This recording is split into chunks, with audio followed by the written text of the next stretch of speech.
I got so much motherfucking design on right now. Break it down, bring it back, make it clap. I got 3 old thoughts, new guap, wear that thing. Bitches on my line, and you know.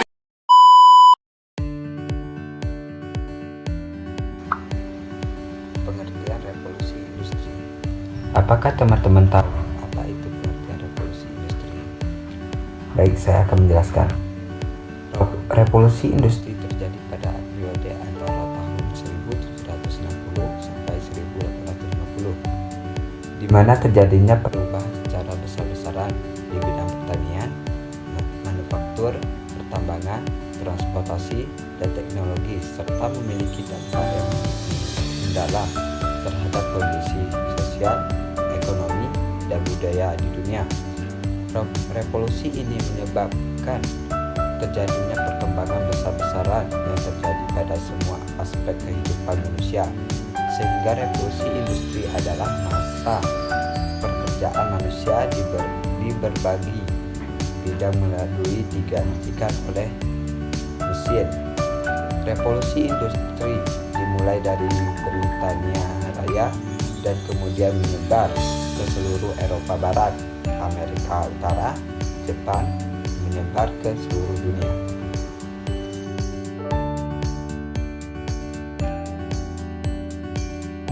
Kali ini saya akan menjelaskan pandangan beberapa para ahli terkait revolusi industri 4.0.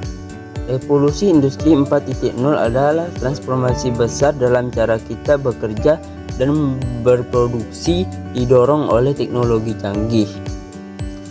Berikut paparan beberapa para ahli terkait industri 4.0.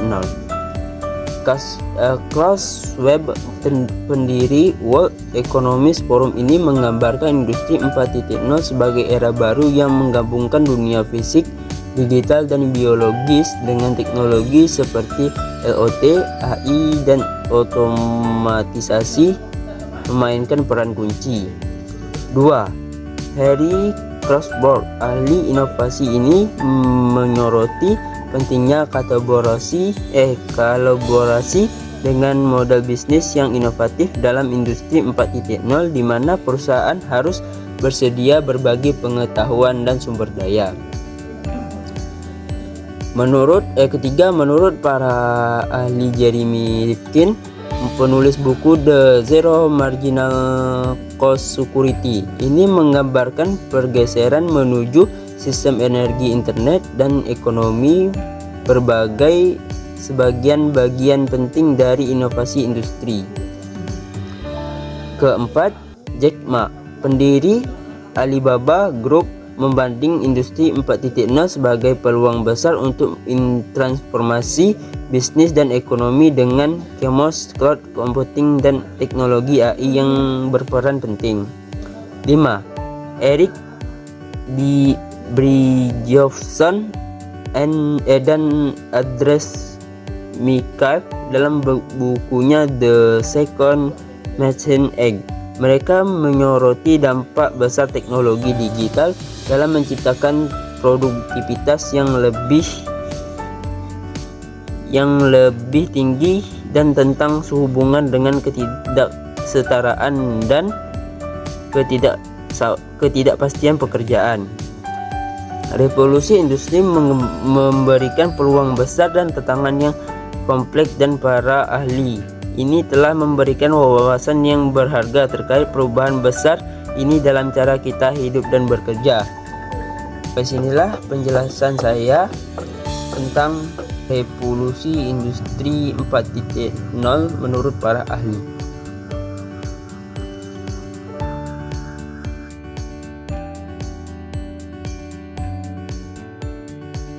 Akan menjelaskan contoh dampak revolusi industri terhadap masyarakat, strategi, tenaga kerja, dan teknologi. Yang pertama itu ada industri otomotif. Apa saja sih contoh dari industri otomotif? Nah, yang pertama itu ada taksi tanpa pengemudi. Nah, kan pasti teman-teman tuh terheran-heran, kok bisa ada taksi tanpa pengemudi? Nah, kan ada. Jadi ada sebuah perusahaan di dunia itu telah mengetes taksi tanpa pengemudi yang telah diterapkan pada tanggal 16 September 2016. Dan efek dari ini yaitu lebih dari 15 juta pengemudi itu telah hilang pekerjaannya. Nah, yang kedua itu ada truk dan bus tanpa pengemudi.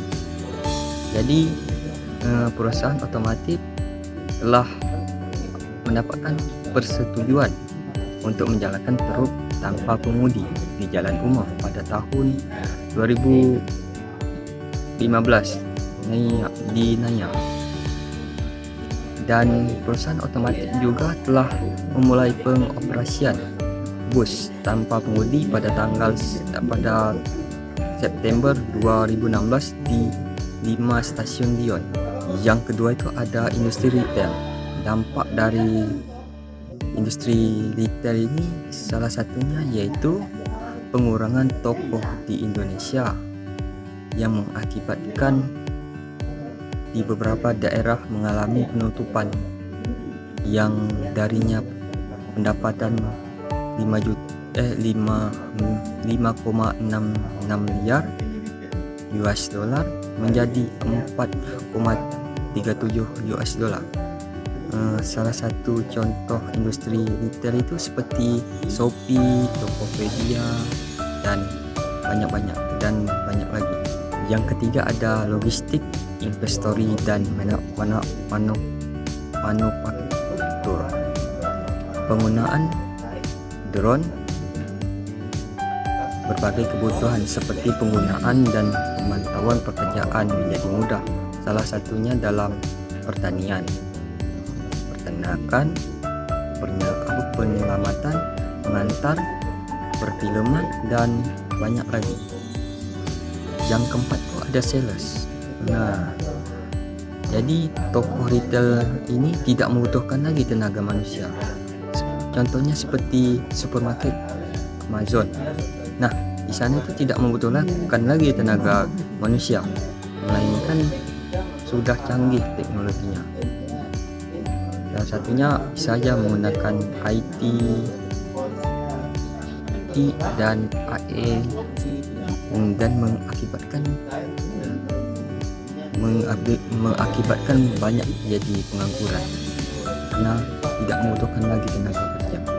Yang kelima itu ada teknologi keuangan, di mana di sini robot menyediakan nasihat keuangan dan manajemen investasi melalui analisis big data.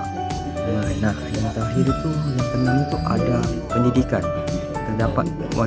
Terdapat berbagai macam aplikasi yang telah membantu pendidikan. Salah satunya itu seperti Classroom, Google Meet, membantu guru dan murid dan tidak lagi harus bertatap muka, melainkan dengan pakai aplikasi seperti Google Meet itu telah bisa jadi proses mengajar.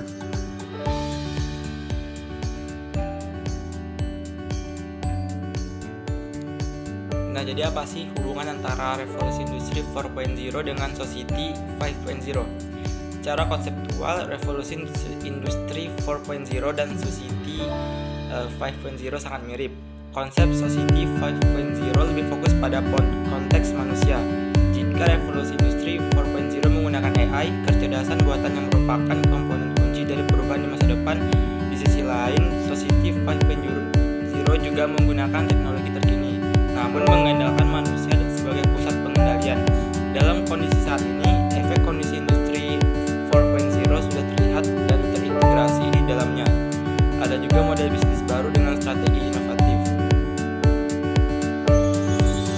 Banyak model dan strategi bisnis yang sebelumnya tidak terpikirkan muncul untuk merevitalisasi dan memenangkan bisnis di lapangan, bahkan mengalahkan incumbent yang dengan tegas dan cepat. Misalnya, Gojek adalah perusahaan yang tidak demikian berarmada, tetapi valuasinya berkali-kali lipat lebih tinggi daripada perusahaan yang memiliki banyak armada. Tidak hanya transportasi, tetapi juga industri penerbangan akan terpengaruh.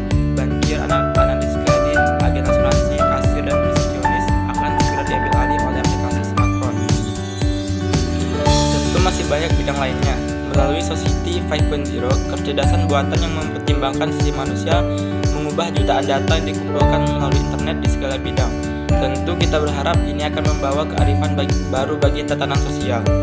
Tidak dapat disangkal bahwa transformasi ini akan membantu orang menjalani kehidupan yang lebih bermakna. Society 5.0 juga menekankan perlunya merekonsiliasi pencapaian ekonomi dengan penyelesaian masalah sosial. Di industri 4.0 kita mengenal Cyber Physical System atau CPS yang merupakan integrasi di antara sistem fisik, komputer dan jaringan atau komunikasi. Society 5.0 adalah peningkatan dari CPS ke sistem manusia cyber fisik. Manusia tidak hanya dijadikan objek atau elemen pasif, tetapi juga berperan aktif sebagai agen atau pemain aktif yang bekerja sama dengan sistem fisik untuk mencapai tujuan. Oleh karena itu, interaksi antara mesin, sistem fisik, dan manusia tetap diperlukan.